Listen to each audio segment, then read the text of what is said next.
Hello, welcome back to another episode of John the PM, where we believe that managing projects is not just a job, but a way of life.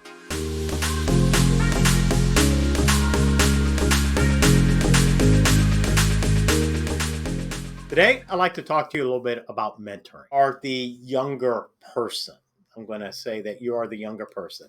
Again, not in terms of age, but think about it in terms of skill sets. You're just entering a new career field. You're starting a new adventure, whatever may be the case. You have less tenure, in a particular role that you're talking to, and you recognize that you need help, and you feel like you need help outside of your normal chain of command, your normal hierarchical structure. And you want to seek help from somebody that's maybe removed outside of your chain of command so that they aren't necessarily grading or evaluating you, on those areas. It's just kind of like, someone to bounce ideas off of. It usually has honestly kind of been my forethought that, just simply asking the person, hey, can I ask you a couple of questions, just off the record or, something of that nature. Again, a lot of times I would suggest doing it outside your normal chain of command if you're inside a company. It has been my experience that 90% of the time the person will say, yeah, what's up? Mainly because it really doesn't take that much time for them, especially if they already know what to do, on that side. And you know what? They might even be, honored that somebody actually asked them, sort of some thoughts or some guidance, on a particular area and say, hey, how would you deal with this situation? Okay, so, hey, just ask them. Okay. Ask them, hey, say, I'd like to buy you a cup of coffee. Why? Because it's only going to last the time of that coffee. If it's 5 minutes, 20 minutes, whatever, when it's done, it's kind of like it's done. And so there's a natural built in time lock, associated with it. The key point that I'm saying here is make sure that you are respectful of their time. Just because you got 3 hours to talk about this does not mean that they have 3 hours to talk about that. They may only have 3 minutes or 30 minutes or something of that nature. So just be respectful of their time. Go in with a set of questions. Write it down. Take it seriously. Ask, may I take notes? The one reason why is show them that you're dead serious about this. That will help to set the stage. Okay, so let's flip the script a little bit.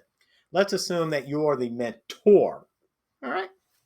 Uh, you might see somebody that's out struggling and you want to provide some thoughts or guidance or whatever, on that side. I've certainly done that.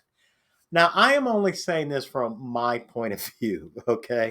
We're all, prisoners of our own history. But on a personal basis, while I am willing to help out a lot of different people, okay, I have learned over time that normally it's not a real good idea to offer help until they ask for help. Mentees hopefully recognize that.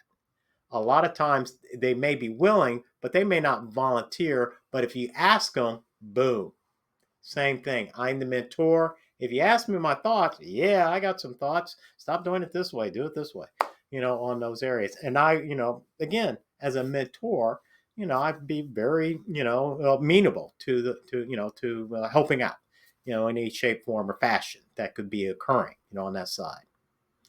As a mentor, one of the things or one of the questions that always comes up to me, somebody comes up and, they say, hey, what do you think about this, or this? And, strike up a conversation, maybe kind of set it up over, 2 or 3 months and things of that nature. But then I don't get any feedback. A lot of times I don't ask. Sometimes I do say, hey, whatever happened in that case? Mentees, food for thought. When you do ask for advice, one of the best way to keep the relationship going is to tell them what you did and why it worked. It didn't exactly work out. What would they suggest, kind of going forward? That helps out everyone. It lets the mentor know that you're actually listening, which is a good thing. And the mentee, it kind of continues on that relationship. My wife and I, we actually have another couple that's several years old. I mean, they're several years older than us. that helps mentor us on our financials, investments and things of that nature. And one day, the gentleman, the couple, they said, he said, "Hey, John, you're the first couple that has ever did what we said to do." And I kind of scratched my head, like, why wouldn't you? It worked for you. It's working for me. This is pretty cool on there. And then I kind of realized, no, it's probably not the first one. I'm sure that everybody's pretty much did what they said do. But what I can almost guarantee is that I was probably one of the very, very, very few people that went back to him and said, I did this and this is what I got. And because of that, the couple is willing to mentor us down our, in this particular case, financial path. Again, I just throw that out as an example. Do give some kind of a feedback loop, and usually all will be well. All right, so let's kind of wrap this up. Mentoring is awesome. It helps out the mentor. It really does help improve their skill sets because it gives them time to kind of reflect on, whatever they've done and how they can pass on their lessons learned to the younger generation. For the mentee, it's kind of like a lifeline. Kind of helps them, give them a broader perspective of what to do and how to look at things, on those areas, and provide some guidance. One major key point, and this really does rely on the mentee, is to tell the mentor what happened. That very act in and of itself will pay off huge dividends. All right. Well, I hope that you found some good thoughts there. If you did, please hit the like button, hit the subscribe button. Greatly appreciate it. It allows us to be of service to you.